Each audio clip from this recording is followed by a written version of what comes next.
Assalamualaikum guys. Welcome to the Accountancy Union. Hope so you all are doing great. Welcome to a new video. Video start करने से पहले आपसे मेरी request है, kindly channel को like करें, subscribe must करें वीडियो पे। अगर आप आते हैं देखने के लिए, कोई टॉपिक समझने के लिए, तो चैनल को एटलीस्ट सब्सक्राइब करके जाया करें। It's a humble request. तो आज हम नेक्स्ट स्टार्ट करते हैं achieving policy objective.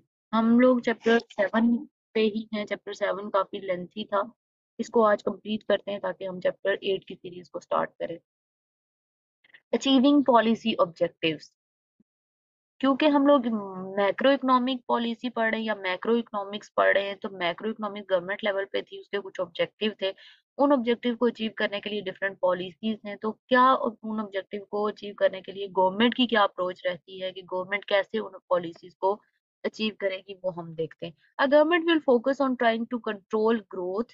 Control growth means के वो ग्रोथ जिससे लाइक जो इकोनॉमी को कॉम्प्रोमाइज करके हो रही हो, मतलब जहाँ पे आप इलीगल एक्टिविटीज करके ग्रोथ कर रहे हो, तो उन चीजों को कंट्रोल करके ही गवर्नमेंट क्या करेगी, ग्रोथ करेगी। इन्फ्लेशन को कंट्रोल करना है, अनएम्प्लॉयमेंट को कंट्रोल करना है, बैलेंस ऑफ पेमेंट को अच्छे तरीके से रखना है, बैलेंस क्रिएट करके रखना है। इसके लिए both fiscal policy and monetary policy use होती है। फिस्कल पॉलिसी वो वाली पॉलिसी है जिसका ताल्लुक टैक्स के साथ है, टैक्स और गवर्नमेंट की स्पेंडिंग के साथ। ऑब्वियसली गवर्नमेंट स्पेंड करती है, एक्सपेंडिचर की बात आती है। गवर्नमेंट एक्सपेंडिचर करेगी तो उसके थ्रू इनकम लेगी। इनकम गवर्नमेंट की क्या होती है, टैक्स के थ्रू।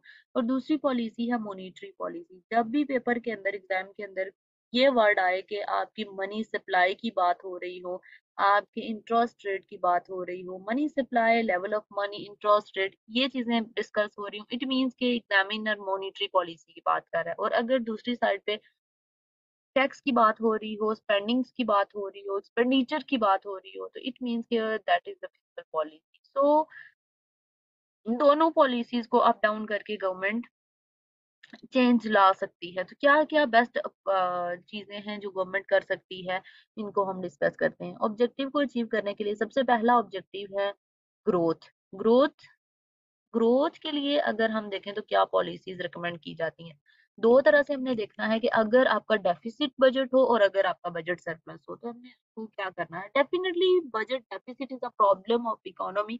अगर डेफिसिट बजट चल रहा है तो उसके लिए कीनियंस की पॉलिसी है कि रिसेशन को रिस्पॉन्स करने के लिए कीनियंस की पॉलिसी पे जाएं। रिसेशन क्या होता है,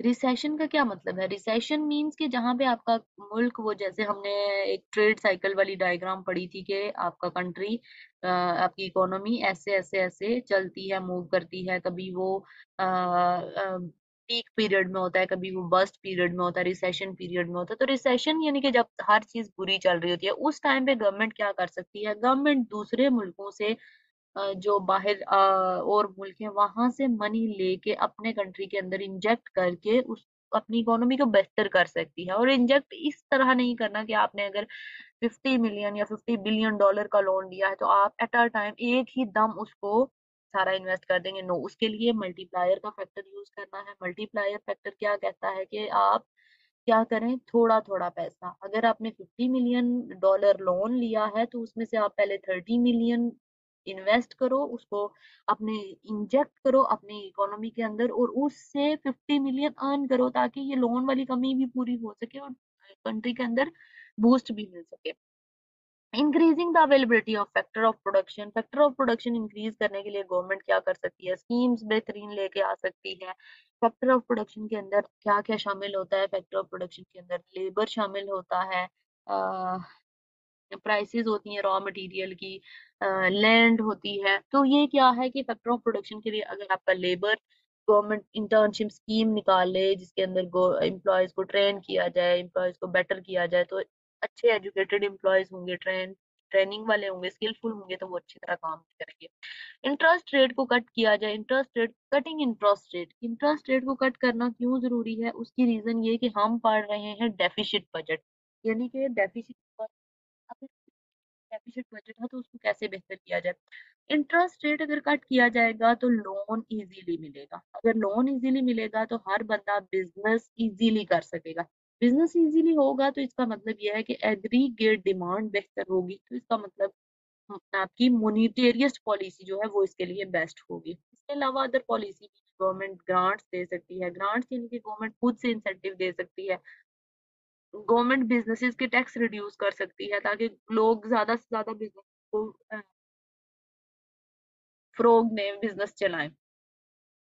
नेक्स्ट हमारा है अनएम्प्लॉयमेंट। अनएम्प्लॉयमेंट मींस हमने पढ़ा था जहाँ पे आपके मुल्क के अंदर लोग पढ़े लिखे हैं, लोग जॉब करना चाहते हैं बट अपॉर्चुनिटी नहीं है। अनएम्प्लॉयमेंट की भी डिफरेंट तरह की टाइप्स होती हैं, तो आपको पता होनी चाहिए कि अनएम्प्लॉयमेंट की कौन कौन सी टाइप्स हैं। तो उन टाइप्स को आपने डिस्कस करना है, ये आपके पेपर के अंदर एमटीक्यू भी आ सकता है, ठीक है। एमटीक्यू के लिए ये इंपॉर्टेंट हो सकता है। एक होती है साइक्लिक अनएम्प्लॉयमेंट। साइकिल जब भी वर्ड आएगा तो इसका ताल्लुक किसके साथ होगा, इसका ताल्लुक इकोनॉमी के टाइम के साथ होगा, यानी कि इकोनॉमी आपकी अच्छी या बुरी चल रही है, इसका ताल्लुक वही डायग्राम के साथ आएगा जो हमने पढ़ी थी कि गवर्नमेंट जो ट्रेड साइकिल होता है वो कभी अप होता है, पीक होता है, कभी बस्ट होता है, यानी कि बूम या बस्ट वाली सिचुएशन आएगी। साइकिल साइकिल इकोनॉमी से ताल्लुक रखता है, यानी कि जहाँ पे इकोनॉमी अच्छे से नहीं काम कर रही, इकोनॉमी के अंदर एग्रीगेट डिमांड बहुत लो है, जहाँ पे लोग काम करना चाह रहे हैं बट काम की अपॉर्चुनिटीज नहीं है। It is caused by aggregate demand in the economy being too low. Overall demand ही कंट्री के अंदर लो है, तो लोग जॉब चाह तो रहे बट कर नहीं पा रहे। It tends in the burst period. मैंने अभी आपको ये डायग्राम बना के बताया तो वो डिस्कस भी यही कर रहा है कि बर्स्ट पीरियड है ट्रेड साइकिल का। Keynesians solution would be boost aggregate demand. Keynesians का जो सोल्यूशन है वो एग्रीगेट डिमांड को बूस्ट कर सकता है। Monetarists would continue to remove market imperfection as they feel that this will naturally move the economy further towards full employment। मतलब मॉनिटेरियस policy के थ्रू इकोनॉमी के अंदर मुल्क के अंदर सिचुएशन ला सकते हैं। Frictional unemployment. Frictional unemployment means frictional unemployment short term के लिए होती है, उसने शॉर्ट टर्म लिखा हुआ भी है। शॉर्ट टर्म का इसको आपने अब अंडरस्टैंड कैसे करना है कि फ्रिक्शनल अनएम्प्लॉयमेंट कैसे होगी।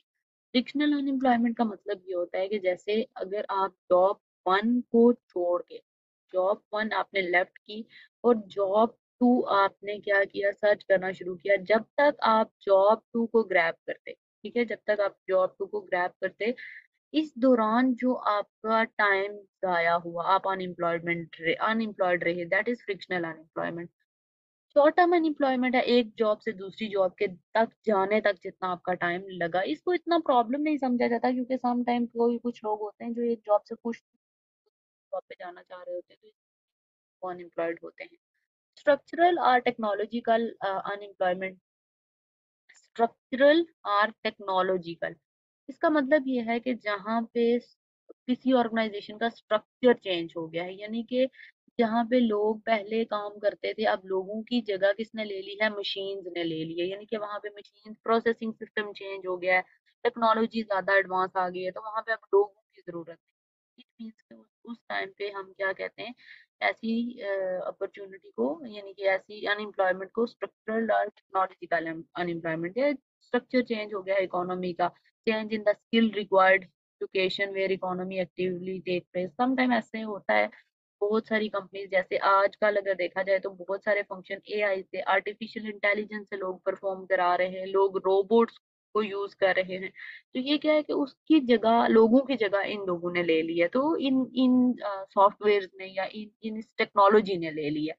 बूस्टिंग एग्रीगेट डिमांड, और इस टाइम पे एग्रीगेट डिमांड को बूस्ट करने के लिए कीनियन की पॉलिसी का इतना इम्पैक्ट नहीं आएगा कि अनएम्प्लॉयमेंट को, मतलब कीनियन की पॉलिसी भी कम इम्पैक्ट दे सकती है कि गवर्नमेंट कुछ करे, या मतलब गवर्नमेंट थोड़ा बहुत अपनी तरफ से अप्रोच कर सकती है, बट मॉनिटेरियस पॉलिसी का ज्यादा इफेक्ट होता है। मॉनिटेरियस जहाँ पे गवर्नमेंट क्या करे कि कुछ रिट्रेनिंग स्कीम्स निकाले, टैक्स को कम करे, लोगों इंटरेस्ट रेट को कम करे, टैक्स को कम करे, लोग बिजनेसेस कम करें, लोग लोन्स लें, तो इससे भी मॉनेटेरियस पॉलिसी से भी बेहतर किया जा सकता है इन सिचुएशंस को। उसके बाद ये एक अनएम्प्लॉयमेंट की लिस्टेशन है, इसको आप देख लीजिएगा। उसके बाद है सीजनल अनएम्प्लॉयमेंट। सीजनल अनएम्प्लॉयमेंट जो सीजन की वजह से आती है, यानी कि आप देखिए कुछ एरियाज होते हैं जहाँ पे जैसे टूरिज्म की इंडस्ट्रीज हैं, ठीक है, जैसे पाकिस्तान के अंदर जैसे नॉर्दर्न एरियाज हैं, नॉर्दर्न एरियाज के अंदर मोस्टली लोग तब जाते हैं समर सीजन के अंदर, यानी कि गर्मियों में लोग जाना पसंद करते हैं। ये गर्मियों में उस साइड पे जितने भी लोगों के बिजनेसेस हैं उनको बहुत ज्यादा, होटल्स हैं, ये टूरिज्म वाले लोग हैं, उनको बहुत बेनिफिट होता है। बट सर्दियों में नहीं लोग जाते, तो फिर उससे क्या होता है कि उससे उनका बिजनेस स्टॉप हो जाता है। तो ये चीजें इफेक्ट करती है। ये सीजनल होता है। सम टाइम ऐसा होता है कि ये प्रॉब्लम आती है, जैसे फार्मिंग इंडस्ट्रीज है, मौसम के साथ ताल्लुक है। कुछ चीजें गर्मियों में उगती हैं, कुछ चीजें सर्दियों में उगती हैं। जो लोग गर्मियों में उगाने वाली चीजों का बिजनेस करते हैं वो सर्दियों में फ्री बैठे रहेंगे। तो ये क्या है, इन प्रॉब्लम को भी आ, ये भी प्रॉब्लम्स हैं जो लोग हैविली रिलाय करते हैं इन इंडस्ट्रीज पे। फिर एक है रियल वेज। वेज किसको कहते हैं? वेज कहते हैं सैलरी को। सैलरी सबसे बड़ा मसला है। लोग जॉब इसीलिए करते हैं सैलरी के लिए। सैलरी कहीं कहीं पे ऐसा होता है कि लोग, जो बहुत बड़ी फर्म्स होती है ना, हाईली यूनियनाइज्ड फर्म, जैसे आप लोग देखो कि रियल वेज मतलब कुछ जगहों पे फर्म 7-8 जो बड़ी फर्म्स होती हैं वो मिलके ये डिसाइड कर लेती हैं कि हम लोग इतनी सैलरी देंगे या इतनी सैलरी करेंगे, ज्यादा नहीं। तो फिर रियल वेज का मसला आ जाता है। लोग जॉब इस वजह से भी नहीं करना चाह रहे होते। और कुछ जगहों पे कुछ फर्म्स बहुत हाई सैलरी ऑफर कर रही होती हैं जिससे बाकी लोग नहीं ऑफर कर सकते, तो वो उतना फिर रख नहीं पा रहे होते। जैसे अगर आप लोग देखो, एग्जांपल ये है कि अगर आप लोग एसीसीए करने के बाद, लेट सपोज एक एसीसीए एफिलिएट है, ये एक एग्जांपल है, आपने इसको वो नहीं लेना कि इतना कोई आपको ऑफर करेगा। मोस्टली जो फर्म्स हैं वो स्टाइपेंड कम ऑफर करती हैं। लेट सपोज जो कोई बड़ी फर्म्स है वो आपको 10K ऑफर करते हैं स्टार्टिंग में। तो आपको इस चीज पे शायद वो हो कि ये हम लोगों ने इतना अपना पैसा खर्च किया है, अपनी स्टडीज के ऊपर इतना पैसा लगाया है, एफिलिएट होने के बाद भी अगर कोई हमें इतना ऑफर करेगा तो शायद आप उस चीज को एक्सेप्ट नहीं करो। तो ये क्या है कि रियल वेज एक मसला है कि जहाँ पे सैलरी एक प्रॉब्लम है। तो इस चीज के लिए लोग फिर क्या करते हैं, अनएम्प्लॉयड रहते हैं, सैलरी ज्यादा ना होने की वजह से। Monetarist would see as a market imperfection, मतलब ये एक, मॉनिटेरियस्ट कहते हैं कि ये एक मार्केट इम्परफेक्शन है जहाँ पे हाईली यूनियनाइज्ड फॉर्म है। इम्परफेक्शन में आपको याद होगा हमने पढ़ा था, मोनोपली होती है, ओलिगोपली होती है, ड्यूओपली होती है, मार्केट इम्परफेक्शन होती है, मार्केट कंपटीशन होता है। तो ये मार्केट इम्परफेक्शन हैं जहाँ पे फॉर्म ये चीज डिसाइड कर रही है। तो इसको गवर्नमेंट को रिड्यूस करके एक मिनिमम वेज रेट होना चाहिए। जैसे आप देखो हर मुल्क की गवर्नमेंट एक मिनिमम वेज रेट सेट करती है कि इसको मिनिमम वेज रेट कितना होगा, तो वो इस इन चीजों को, मार्केट इम्परफेक्शंस को खत्म करने के लिए होता है। Test your understanding 13, identify which type of identify which type of unemployment being describe in the following statement. आपने क्या करना है, मैंने आपको पहले बताया कि इसमें से एमसीक्यू आपका आ सकता है, तो यहाँ पे किसी तरह की स्टेटमेंट देके आपसे यही पूछ रहा है। A worker loses their job because of introduction of new technology. Technology new आई है तो इट मीन्स के स्ट्रक्चर चेंज हुआ है। स्ट्रक्चर या टेक्नोलॉजिकल एडवांसमेंट। टेक्नोलॉजिकल एडवांसमेंट ये वो वाली अनएम्प्लॉयमेंट है, क्योंकि स्ट्रक्चर चेंज हो गया ना, न्यू टेक्नोलॉजी आ गई। अच्छा, फिर वो कह रहा है कि after the Wall Street crash million of American were unable to find work. Millions of, इसका मतलब ये है कि बहुत ज्यादा लोगों को, अमेरिका के बहुत ज्यादा लोग जो हैं जॉब नहीं फाइंड कर पा रहे। इसका मतलब ये है कि ये इकोनॉमी खराब हो गई है, इकोनॉमी ही डाउन टर्न, एग्रीगेट डिमांड ही लो है इसके अंदर। एग्रीगेट डिमांड ही लो है। तो एग्रीगेट डिमांड किसके अंदर थी, लो थी? साइक्लिक के अंदर। साइकिल ही बुरा चल रहा है। Jobs in the car industries have been reduced due to strong union and high wages. अभी ऊपर पड़ा रियल वेज प्रॉब्लम। अभी ऊपर ये पड़ा कि यूनियनाइज्ड फर्म्स जहाँ पे इंडस्ट्रीज मिल के ये चीजें डिसाइड कर लेती हैं वहां पे रियल वेज प्रॉब्लम्स आती हैं। A management accountant has just been made redundant, but it is due to start a new job in the 3 weeks time। ये तो एक मैनेजमेंट अकाउंटेंट था जिसको 3 हफ्तों के लिए जॉब मिल गई, 3 हफ्ते उसको लगे नई जॉब ढूंढने में। तो ये तो एक शॉर्ट टर्म का था। तो शॉर्ट टर्म की कौन सी होती है? Frictional unemployment. Frictional unemployment. उसके बाद वो कह रहे हैं bar staff are out of work in November in a Spanish holiday resort.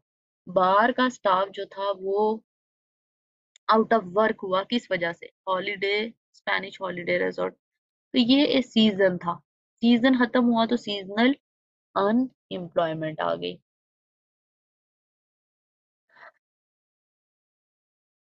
उसके बाद है नेक्स्ट हमारा टॉपिक इन्फ्लेशन। इन्फ्लेशन, महंगाई हमने पढ़ा था, general increase in the price level, चीजों की कीमतों का बढ़ जाना। As with unemployment there are number of different causes of inflation. Inflation की different reason. Demand pull inflation है, कॉस्ट पुश इन्फ्लेशन है। डिमांड पुल इन्फ्लेशन, जहाँ पे पुल का मतलब क्या होता है? पुल का मतलब होता है खींचना, खींचना, ठीक है। डिमांड खींच रही है कि महंगाई हो, यानी कि आपके मुल्क के अंदर कुछ चीजें ऐसी हैं जिनकी डिमांड जरूरत से ज्यादा बढ़ गई है, तो फिर उस चीज को महंगा करना पड़ता है। पीछे सप्लाई इतनी नहीं हो रही, वो प्रोडक्ट इतनी बन नहीं रही जितना आगे लोग यूज करना शुरू हो गए, उसका ट्रेंड बहुत ज्यादा आ गया, तो फिर उसकी प्राइस बढ़ानी पड़ती है, मतलब डिमांड को कम करने के लिए, क्योंकि प्राइस ज्यादा होगी तो डिमांड कम होगी, तो यही फिर इन्फ्लेशन ही होती है। तो कीनियंस की ये पॉलिसी है कि गवर्नमेंट एग्रीगेट डिमांड को करने के लिए, कम करने के लिए टैक्स को इंक्रीज कर दे। टैक्स इंक्रीज होगा तो उनके पास जाहिर है इतनी सैलरी नहीं बचेगी, तो फिर कम हो जाएगी डिमांड। अच्छा, फिर cost push inflation, cost push कर रही है। पुश का मतलब होता है जोर देना, धक्का देना। का मतलब ये है कॉस्ट आपको जोर दे रही है कि इन्फ्लेशन हो, यानी कि फैक्टर ऑफ प्रोडक्शन महंगे हो गए, फैक्टर ऑफ प्रोडक्शन महंगे हो गए, लेबर रेट बढ़ गया, गवर्नमेंट ने नया लेबर रेट बढ़ा दिया है। तो इसका मतलब ये है कि अब हमारी प्रोडक्ट, जैसे हम एक पेंसिल की एग्जांपल लेते हैं, एक पेंसिल हमें $10 में पहले कॉस्ट पड़ रही थी, लेकिन अब फैक्टर ऑफ प्रोडक्शन, शायद लेबर महंगा हुआ, शायद रॉ मटेरियल महंगा हुआ, कुछ चीजें महंगी होने की वजह से अब वही पेंसिल हमें $15 में पड़ रही है। तो इट मीन्स के अब फैक्टर ऑफ प्रोडक्शन महंगे हो गए हैं, तो फैक्टर ऑफ प्रोडक्शन महंगे होने की वजह से हमें भी उस प्रोडक्ट को महंगा करके बेचना पड़ेगा। ऐसा तो नहीं है ना कि हम कॉस्ट टू कॉस्ट बेचेंगे। हम बिजनेस का मतलब क्या होता है? प्रॉफिट। तो प्रॉफिट अर्न करने के लिए हमें क्या करना पड़ेगा? उसको ऐड और करना पड़ेगा, तो महंगी हो जाएगी वो चीज, और लोग फिर इन्फ्लेशन का शोर डालेंगे। For example, increase in the price of oil means transportation and manufacturing goods will cost will rise. Oil की प्राइसेस बढ़ने की वजह से ट्रांसपोर्टेशन और मैन्युफैक्चरिंग कॉस्ट बढ़ेगी, और प्रोडक्ट की कॉस्ट बढ़ेगी, तो प्राइस भी आपको इंक्रीज करनी पड़ेगी। आपको अपनी प्रोडक्ट बनाने के लिए रॉ मटेरियल किसी दूसरे सिटी से मंगवाना पड़ा है, जिसका आपको फेयर बहुत ज्यादा, ऑयल प्राइस बहुत ज्यादा देनी पड़ी है, तो आप चीज की कीमत भी महंगी करके दोगे। फिर आती है imported inflation. This can occurs in countries that have significant level of imports. ये उन मुल्कों में होती है जहाँ पे बहुत ज्यादा लेवल की इंपोर्ट्स की जाती है, ये इंपोर्ट्स बहुत ज्यादा होती हैं, और जब बाहर से इंपोर्टेड चीजें ज्यादा आना शुरू हो जाती हैं तो फिर वो गवर्नमेंट, मतलब एक मुल्क बहुत ज्यादा चल ही इंपोर्ट्स पे रहा है, तो उसको दूसरे मुल्क में बेचेंगे, और उसके अपने मुल्क के जो टैक्सेस और कोटास वगैरह हैं वो भी ज्यादा पे करने पड़ेंगे। और दूसरी सबसे बड़ी मेन रीजन है कि आपके मुल्क की करेंसी वीक है। अगर आप यूएस से या यूके से कोई चीज मंगवाते हो, तो उसके लिए आपको ज्यादा पैसे पे करने पड़ते हैं। लेट सपोज हम $1 खरीदते हैं या £1 खरीदते हैं, तो उसके लिए £1 के लिए हमें 370 देना पड़ता है, या $1 के लिए हमें 270 देना पड़ता है। तो इट मीन्स के आपकी करेंसी वीक है, तो इसलिए वो इन्फ्लेशन आपको फील हो रही है, वो इन्फ्लेशन है। तो उसके लिए आप क्या करना चाहते हो? आप उसको बेहतर करना चाहते हो तो अपने मुल्क की करेंसी को स्ट्रेंथन करो। उसके बाद है मॉनेटरी इन्फ्लेशन। मॉनेटरी इन्फ्लेशन वो तब आती है जब आपके मुल्क के अंदर मनी सप्लाई एक हद से ज्यादा हो जाए, यानी कि पैसा बहुत आम हो, यानी कि पैसा बहुत आम हो जाए, लेवल ऑफ मनी सप्लाई बहुत ज्यादा हो गई है। गवर्नमेंट वैसे लेवल ऑफ मनी सप्लाई का एक लेवल डिसाइड होता है, उसके पीछे रिजर्व रखे जाते हैं, फिर मनी सप्लाई होती है। बट मॉनेटरी इन्फ्लेशन, लोगों की परचेजिंग पावर अब इन्हांस हो गई है, यानी कि लोग अब अफोर्ड कर सकते हैं, तो चीजें महंगी हो जाएंगी। जाहिर है अगर मेरे पास पैसे पहले कम थे, अब मेरी सैलरी 2 लाख अगर हो गई है, तो मैं ज्यादा चीजें अफोर्ड कर सकती हूँ, तो महंगी चीजें होंगी। में पैसे पे कर सकते हो तो चीजों की कीमतों में, प्राइस में इंक्रीज आएगा। मोनिटेरिस्ट आर्ग्यू करते हैं कि इसको कंट्रोल करने के लिए आपको इंटरेस्ट रेट वगैरह बढ़ाना पड़ेगा। एक्सपेक्टेशंस इफेक्ट, एक्सपेक्टेशन किसको कहते हैं, यानी कि आने वाले टाइम में आपको कोई अंदाजा है। कुछ लोगों का एक्सपेक्टेशन इफेक्ट होता है, उसको लोग पहले ही अप्लाई कर देते हैं। जैसे आप देखो पाकिस्तान के अंदर, अगर मैं एग्जांपल दूं, तो पाकिस्तान के अंदर एक रमजान इफेक्ट है। वो रमजान इफेक्ट, ये इस पे जाता है एक्सपेक्टेशन इफेक्ट पे। रमजान आने से पहले चीजों की कीमतें, जैसे हम ले लेते हैं किसको, फ्रूट्स को ले लेते हैं, फ्रूट्स की शायद प्राइस इतनी हाई नहीं होती, बट रमजान में लोगों को पता है, सेलर्स को पता है कि ये लोगों ने फ्रूट्स तो लेने ही लेने हैं, लोगों ने फ्रूट्स तो खाने ही खाने हैं, तो उसकी वजह से लोग कीमतें पहले ही बढ़ा देते हैं। तो इसके लिए क्या होता है, इसको एक्सपेक्टेशन इफेक्ट कहते हैं। In order to protect themselves against these rises wages and prices, they will therefore increase now. This may mean lead to an inflationary spiral where inflation occurs because there is an expectation it will occur। तो जाहिर है जहाँ पे आपको शक हो, जहाँ पे आप अंदाजा हो, एक्सपेक्टेशन हो कि फ्यूचर के अंदर हाँ इस चीज की कीमत बढ़ने वाली है, तो वो फिर एक्सपेक्टेशन पे इंक्रीज होता है। टेस्ट योर अंडरस्टैंडिंग 14 देखें, इसके अंदर भी डिफरेंट टाइप की इन्फ्लेशन बताई गई है जो कि हमें डिस्क्राइब करनी है। What type of inflation is each phrase describing. हमें देखना है, worker seek above inflation pay, inflation pay rises. Workers कौन है, वर्कर्स होते हैं लेबर। लेबर कहाँ पे आता है, लेबर आता है फैक्टर ऑफ प्रोडक्शन में। फैक्टर ऑफ प्रोडक्शन में, तो फैक्टर ऑफ प्रोडक्शन महंगा हुआ तो इसका मतलब कॉस्ट पुश इन्फ्लेशन है, कॉस्ट हमारी महंगी हो गई है। Growth in the in demand for new homes, demand word आ गया है, in new homes has outstripped supply. मतलब इतनी न्यू होम्स की ग्रोथ के जो सप्लाई से ज्यादा डिमांड चली गई है, तो ये क्या है, डिमांड पुल, डिमांड पुल। उसके बाद अगर आप देखें तो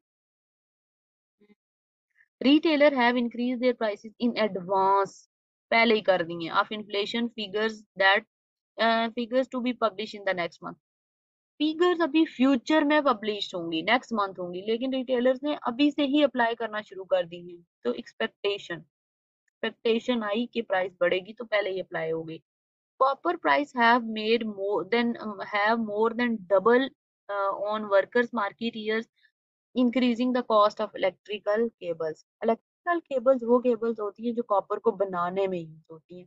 अगर इलेक्ट्रिकल केबल की प्राइस बढ़ गई है और उसकी वजह से कॉपर की प्राइस डबल हो गई है, तो इट मींस कॉस्ट बढ़ी, कॉस्ट पुश इन्फ्लेशन।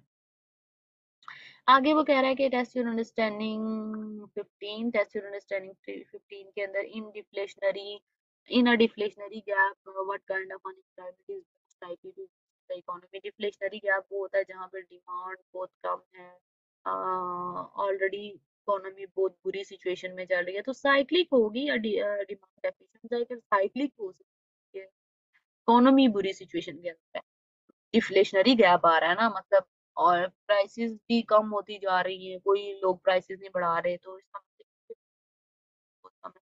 फिर वो कह रहा है कि will running a deficient budget successfully reduce all types of unemployment in economy. हाँ, डिफ्लेशनरी जो डेफिशिएंट बजट है उसको रन करने के लिए गवर्नमेंट चाहे तो,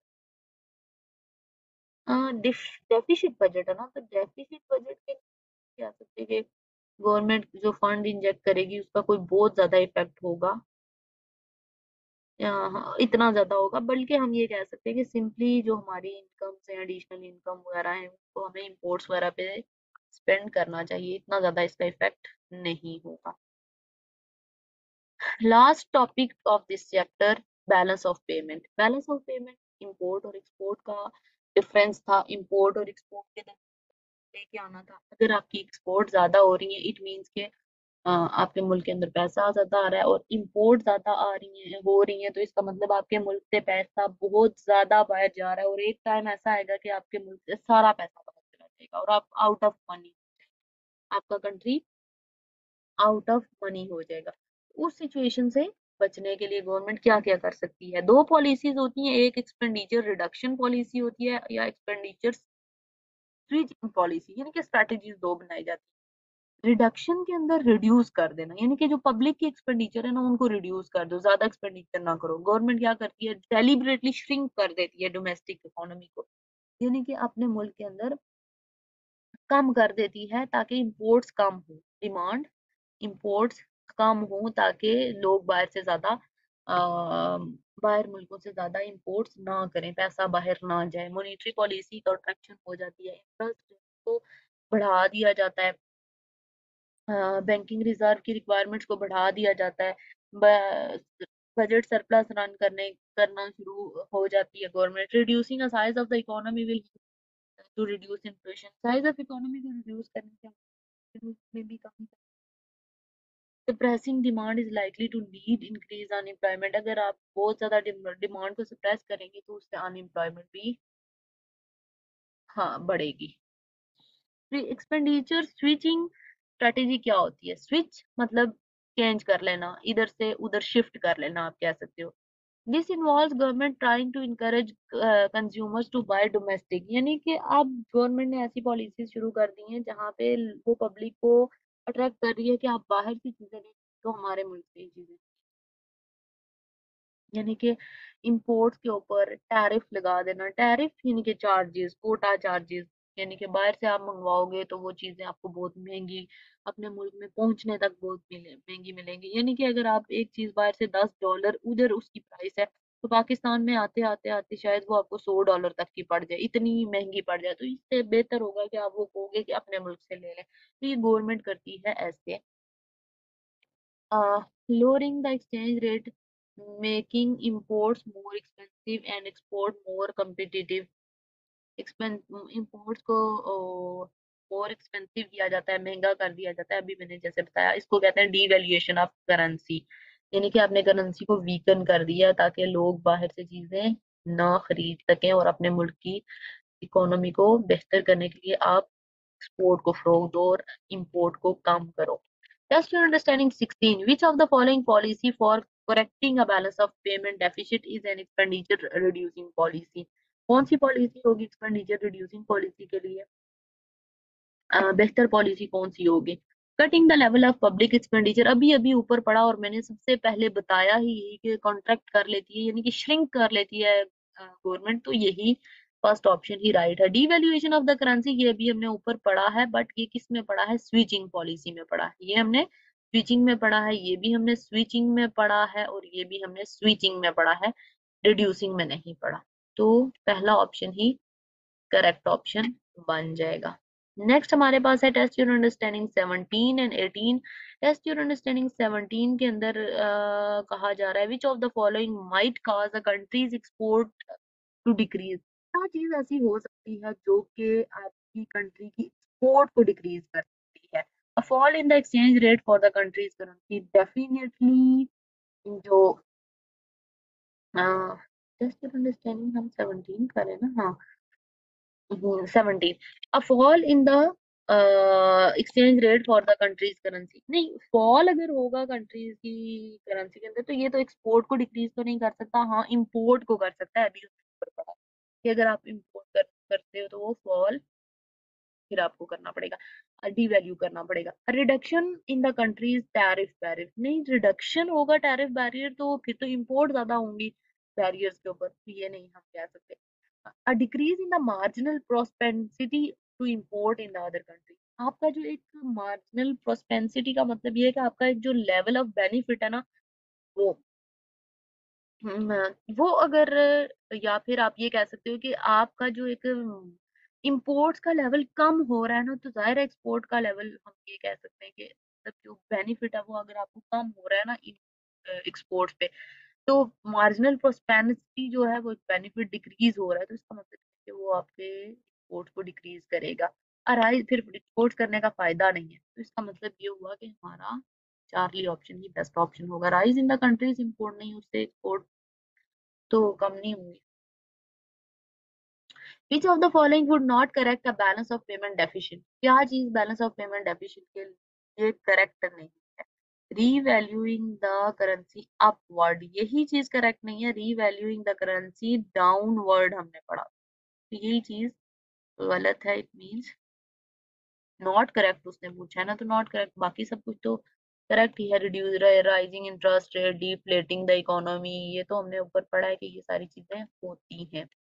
देन टेस्ट योर अंडरस्टैंडिंग।